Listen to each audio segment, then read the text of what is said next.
Hello friends.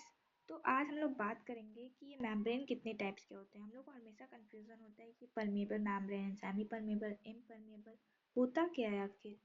तो ये तो एक कंफ्यूजन हो गया। दूसरा कंफ्यूजन ये रहता है कि ऑस्मोसिस जो होता है वो सेमी परमेबल मेम्ब्रेन से ही क्यों पास करता है।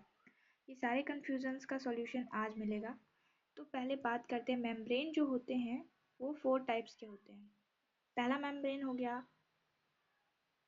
हम लोग बात करते हैं सबसे पहले इम्परमेबल से ताकि हम अच्छे से समझ सके। तो जैसे हम लोग अगर कोई चीज़ जो ना हो, जैसे जैसे हम लोग पॉसिबल को जब इम्पॉसिबल बोलते हैं तो वो पॉसिबल नहीं होती है।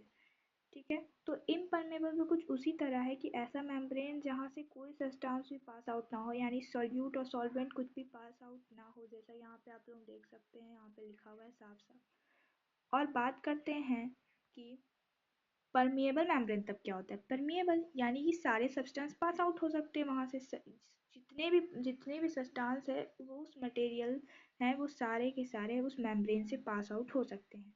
अब सेमी परमिएबल वो यानी हाफ परमिएबल, इसका मतलब कि उससे उससे एक ऐसा होगा या तो सॉल्यूट या तो सॉल्वेंट पास आउट होगा। तो ये तो है, लेकिन यहाँ से अगर हम लोग देखें तो इससे सिर्फ सॉल्वेंट ही पास आउट हो सकता है। जैसे जैसे कि हमारा वाटर हो गया, लिक्विड हो गया, कोई भी लिक्विड हो गया, सिर्फ वो पास आउट हो सकता है। यहाँ पे साइज कोई फैक्टर नहीं करता है। लेकिन सेलेक्टिव परमेबल मेम्ब्रेन तो वो मेम्ब्रेन है जो अ,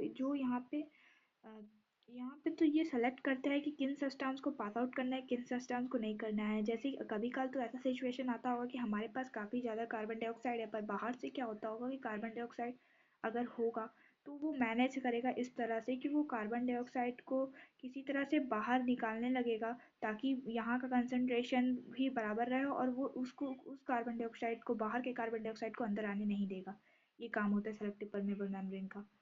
और तब आप लोगों को इन चारों में डिफरेंस तो समझ में आ गया होगा, और आप लोगों को ये भी पता चल गया होगा कि क्यों हम लोग ऑस्मोसिस जो है वो सिर्फ सेमी परमेबल मेम्ब्रेन में कर सकते हैं, क्योंकि इससे सिर्फ वाटर पास आउट होता है, लिक्विड पास आउट होता है। इसी वजह से ऑस्मोसिस में भी सिर्फ लिक्विड पास आउट होता है, इसलिए जो ऑस्मोसिस है वो सिर्फ सेमी परमेबल मेम्ब्रेन में होता है।